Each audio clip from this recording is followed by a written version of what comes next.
اسرائیل اور امریکہ نے ایران پر حملے میں ان کے سپریم لیڈر آیت اللہ علی خامنئی صاحب کو شہید کر کے کلیش آف سویلائزیشنز کا آغاز کر دیا ہے۔ کلیش آف سویلائزیشنز کا مطلب ہے تہذیبوں کا تصادم، اور یہ جو تہذیبوں کا تصادم ہے اس کا اینڈ کیا ہوگا، اینڈ گیم کیا ہے؟ تو اینڈ گیم تو یہی نظر آ رہی ہے کہ اگر یہ کلیش جو کہ شروع ہو چکا ہے اور اس کو فوری طور پہ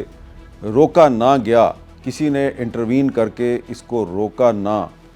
تو یقیناً یہ ایک تیسری عالمی جنگ میں تبدیل ہو سکتا ہے، اور اس کا جو نتیجہ ہے، اس کے نتیجے میں جو جنگ ہوگی وہ شاید پھر کبھی رک نہ سکے، کیونکہ جو ان کی اینڈ گیم ہے، جنہوں نے یہ جنگ شروع کی ہے، ان کی اینڈ گیم یہ ہے کہ وہ مسجد اقصی کو شہید کر کے وہاں پر ایک یہودیوں کی عبادت گاہ بنانا چاہتے ہیں۔ اور یہ صرف اسرائیلی منصوبہ نہیں ہے، اس منصوبے میں جو ٹرمپ ایڈمنسٹریشن کے کچھ بہت اہم لوگ ہیں وہ بھی شامل ہیں۔ اب آپ سوچ رہے ہوں گے کہ یہ کیسی بات ہے کہ جی یہ جو اسرائیل نے اور امریکہ نے ایران پر حملہ کیا ہے، یہ کلیش آف سویلائزیشنز کا آغاز کیسے ہے؟ یہ سوال بڑا ویلڈ ہے اگر آپ کے ذہن میں آ رہا ہے، کیونکہ ریٹیلیشن میں ایران نے کچھ مسلم ممالک پر حملے کیے ہیں، اس میں قطر بھی ہے، یو اے ای بھی ہے، سعودی عرب بھی ہے۔ تو آپ دیکھ رہے ہیں کہ جو حملہ کیا گیا وہ حملہ یہی سوچ کر کیا گیا تھا کہ جب ہم ایران پر حملہ کریں گے تو ایران ریٹیلیشن میں وہ گلف کنٹریز جہاں جہاں پر امریکن بیسز ہیں وہ وہاں پر بھی حملہ کرے گا، اور یہ مسلمان آپس میں لڑنا شروع ہو جائیں گے، اور ایسا ہوا بھی۔ لیکن آپ یہ دیکھیں کہ ایک امریکی صحافی ہے ٹکر کارلسن نے یہ دعویٰ کیا ہے کہ جو قطر اور سعودی عرب ہیں اس نے کچھ اسرائیلی انٹیلیجنس ایجنسی موساد کے ایجنٹ پکڑے ہیں جو کہ وہاں پر بم دھماکوں کی سازش میں ملوث تھے۔ اور اس سے پہلے بھی آپ کو شاید یاد ہو کہ ایران میں بھی ایسے ڈرون پکڑے گئے تھے جو موساد نے وہاں پر بھیجے تھے۔ تو ٹکر کارلسن جو ہیں ان کا دعویٰ جو ہے وہ ہم اس لیے اس کو نظر انداز نہیں کر سکتے کہ وہ ایک امریکن ہیں، وہ مسلمان نہیں ہیں، وہ امریکہ کے شہری ہیں، اور یہ جو مڈل ایسٹ کی سچویشن ہے اس پہ ان کی بہت گہری نظر ہے، اور ان کنٹریز میں ان کے بہت کریڈیبل سورسز ہیں، اور وہ یہ کہہ رہے ہیں کہ یہ سعودی عرب اور قطر کو ایران سے لڑانے کے لیے جو اسرائیل نے یہاں پر ایجنٹ داخل کیے تھے وہ پکڑے گئے ہیں۔ اب یہ جو صورتحال ہے اس میں پاکستان نے بھی ایک رول پلے کیا ہے، کیونکہ پاکستان جو ہے اس کا سعودی عرب کے ساتھ ایک ڈیفنس پیکٹ ہے، تو پاکستان نے کوشش کی ہے کہ ایران اور سعودی عرب کے درمیان کوئی غلط فہمیوں میں اضافہ نہ ہو اور یہ ایک دوسرے کے ساتھ محاذرہ ہی نہ کریں۔ اس سلسلے میں پاکستان کے جو نائب وزیر اعظم ہیں اسحاق ڈار، انہوں نے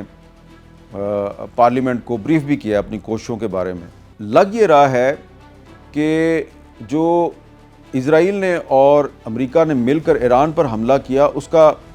ایک مقصد تو یہ تھا کہ انہیں ان کے سپریم لیڈر سے محروم کیا جائے، ان کی جو اعلیٰ قیادت ہے اس کو ختم کر کے وہاں پہ رجیم چینج کی کوشش کی جائے، اور اس کے بعد اس کا دوسرا مقصد یہ تھا کہ مسلمان ممالک جو ہیں ان کو آپس میں لڑایا جائے، اور جب یہ آپس میں لڑنا شروع ہو جائیں تو پھر ان کو باری باری ان کو ختم کر دیا جائے۔ لیکن اس کا ایک اور بھی مقصد ہے جس کو کہ ابھی تک کہیں پر بہت زیادہ ہائی لائٹ نہیں کیا گیا، اور اس جنگ کا مقصد یہ ہے کہ جب ٹینشن پوری دنیا میں پھیلے گی تو اس ٹینشن کی آڑ میں یورپ اور امریکہ سے مسلمانوں کو نکالنے کی ایک مہم شروع کی جائے گی۔ تو اس کا ذکر تو میں بعد میں کروں گا، اس کی تفصیل بھی ہے میرے پاس، لیکن پہلے میں آپ کو یہ بتانا چاہتا ہوں کہ یہ جو دعویٰ کیا جا رہا ہے اسرائیل اور امریکہ کی طرف سے کہ جی ہم جو ہے وہ ایران کے ایٹمی پروگرام کے خلاف ہیں، ہم تو اس کے جو نیوکلیئر ویپنز ہیں اس کو ختم کرنا چاہ رہے ہیں، یہ بات بالکل غلط ہے۔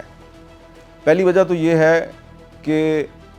ایران تو امریکہ کے ساتھ مذاکرات کے لیے تیار تھا۔ عمان کی مدد سے جو جنیوا میں مذاکرات ہو رہے تھے اس میں پہلی دفعہ ایران نے بہت زیادہ فلیکسیبلٹی کا مظاہرہ کیا اور امریکہ کی بہت سی باتیں مان گیا۔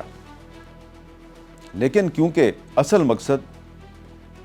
ایران کا ایٹمی پروگرام ختم نہیں کرنا تھا، اصل مسئلہ جو ہے ان کا وہ یہ ہے کہ وہ یہ سمجھتے ہیں کہ جب تک ایران کی اس وقت جو موجودہ رجیم ہے، موجودہ حکومت ہے، یہ قائم رہے گی تو حماس کو اور حزب اللہ کو بھی مدد ملتی رہے گی، اور اسرائیل جو ہے وہ ہر قیمت پر حماس اور حزب اللہ کو ختم کرنا چاہتا ہے، کیونکہ خاص طور پہ جو حماس ہے وہ غزہ پر اسرائیل کے مکمل قبضے کے راستے کی سب سے بڑی رکاوٹ ہے۔ تو یہ جو حملہ کیا گیا ہے، یہ حملہ غزہ کے نام پہ جو پیس بورڈ قائم کیا گیا اس کا پہلا اجلاس بلانے کے چند ہی دنوں کے بعد کر دیا گیا ہے، اور اس کا ایک مقصد یہ بھی نظر آتا ہے اس جنگ کا کہ غزہ جو ہے اس پر اسرائیل کا مکمل قبضہ قائم کیا جائے۔